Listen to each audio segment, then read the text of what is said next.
Assalamualaikum warahmatullahi wabarakatuh. Selamat pagi anak-anak Ustadz semuanya. Pada kesempatan kali ini Ustadz akan menerangkan tentang masalah sifat huruf. Tempo hari kita sudah belajar tentang makhrijul huruf. Apa itu makhrijul huruf? Makhrijul huruf adalah tempat di mana keluarnya huruf. Ustadz, penting gak sih belajar makhrijul huruf dengan sifat huruf? Oh, penting sekali. Kenapa demikian? Karena makhrijul huruf itu tempat di mana kita mengeluarkan huruf. Bagaimana cara kita membaca huruf? Misalkan kita baca huruf ba, kita baca huruf za. Jangan dibacanya za. Orang banyak baca misalkan iza zulzilatil ardu zilzalaha. Itu salah ya, karena makhrijul hurufnya enggak benar. Yang benar adalah iza zulzilatil ardu zilzalaha. Kalimat pertamanya iza, bukan iza. Banyak orang keliru di situ karena tidak mempelajari makhrijul huruf. Nah, sekarang Ustadz akan terangkan sifat huruf. Karena makhrijul huruf Ustadz sudah bahas kemarin, bahkan kita sempat diujikan ya. Anak-anak Ustadz semuanya kan ujian kemarin tentang masalah makhrijul huruf. Sifat huruf, apa itu sifat huruf? Sifat huruf itu adalah karakter huruf itu sendiri. Kemarin kita sudah belajar sifat huruf itu jumlah semuanya ada 10. Terbagi menjadi 5, berlawanan dengan yang namanya 5. Yang pertama, hamz berlawanan dengan jar, syiddah berlawanan dengan rakhawah, isti'la berlawanan dengan istifham, itbaq berlawanan dengan infitah, kemudian izlaq berlawanan dengan ismat. Hari ini kita akan bahas tentang sifat huruf yang pertama. Ustaz sudah tulis di belakang Ustaz.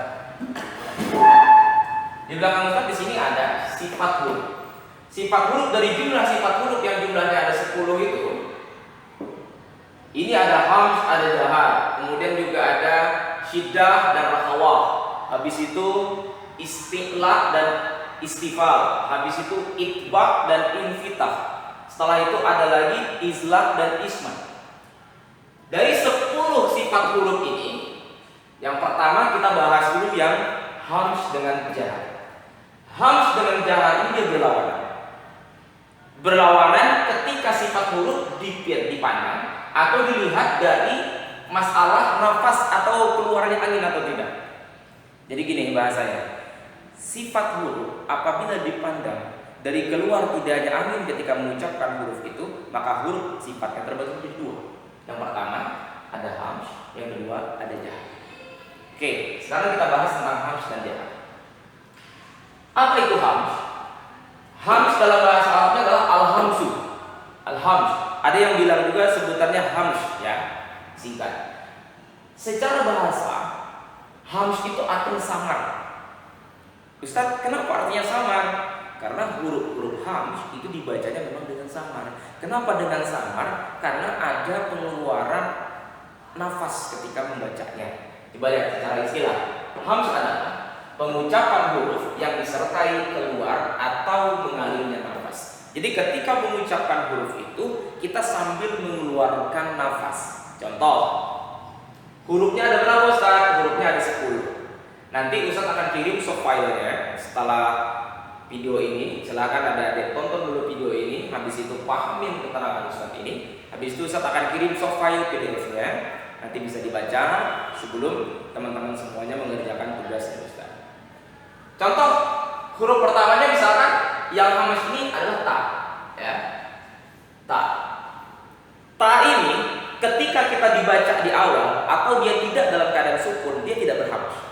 Ulama ada yang mengatakan dia tidak dibaca hamz, tapi sebagian berpendapat dia tetap dibaca hamz. Contoh, tabat. Nah, ta yang pertama kita tidak baca hamz ya. Tabat, tapi ta yang kedua karena dia sukun, maka kita bacanya hamz. Jadi tabat yada abi lahabin wa tab. Dibacanya hamz. Tabat karena dia sukun.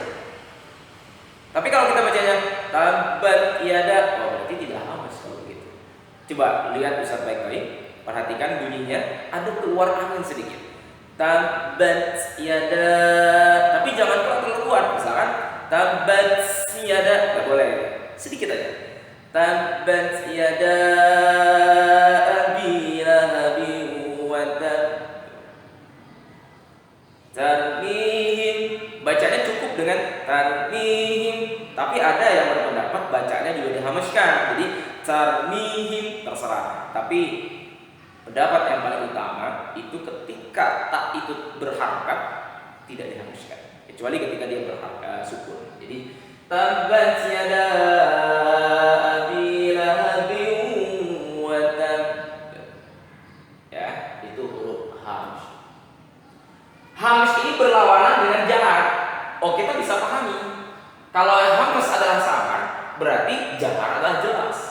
Kenapa dibacanya jelas? Karena dia pengucapan hurufnya tidak disertai keluar atau mengalirkan nafas. Jadi betul-betul keluar huruf itu tanpa mengalirkan nafas di sela-sela gigi kita. Misalkan hurufnya adalah ba, ja. Tidak bisa kita baca begini. Ija, tak bisa. Tapi idza jaa nasrullahi wal fath, tak bisa kita baca ija, tak bisa ya. Jadi dibacanya jangan pakai hams. Ustaz ulangi, sifat huruf apabila dipandang dari segi keluar napas atau tidaknya, dari segi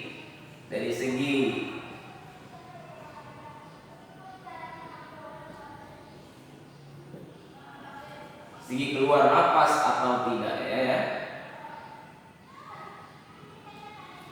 Sifat huruf apabila dilihat dari keluar nafas atau tidaknya, maka sifat huruf ini terbagi menjadi dua. Satu hams, yang kedua jahar.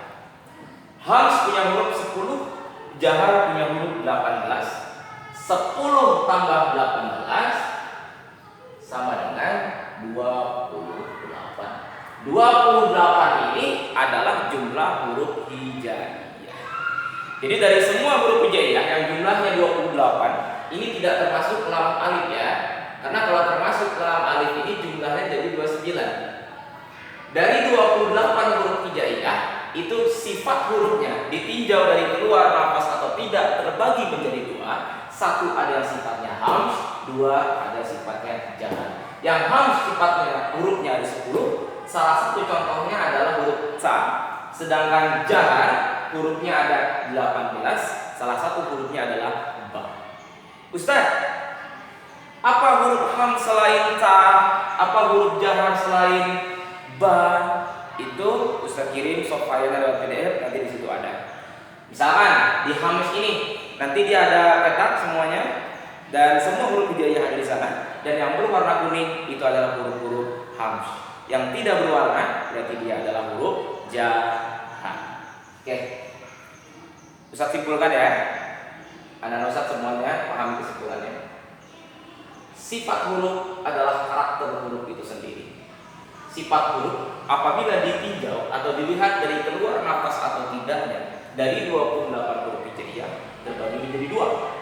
Ada sifat hams, ada sifat jahar. Hams artinya adalah samar secara bahasa, secara istilah pengucapan huruf yang disertai keluar atau mengambil nafas. Jumlah huruf hams ada 10. Yang kedua jahar, lawan daripada hams. Berlawanan deh. Jahar arti bahasa adalah jelas. Secara istilah pengucapan huruf yang tidak disertai atau mengalirnya nafas. Jadi tidak mengalirkan nafas, hurufnya semuanya ada 18 huruf. Oke. Paham semuanya? Anak Ustaz semuanya? Ustaz berharap semuanya bisa memahami dengan baik. Jika ada yang kurang paham, silahkan diulang lagi tonton videonya, dipahami baik-baik dan dibaca software dari Ustaz. Mungkin cukup materi ini untuk pembelajaran hari ini dari Ustaz. Sekian Ustaz. Terima kasih atas segala perhatiannya. Mohon maaf kalau ada kesalahan dari Ustaz menerangkan materi ini. Silahkan dipahami. Selamat belajar dan tetap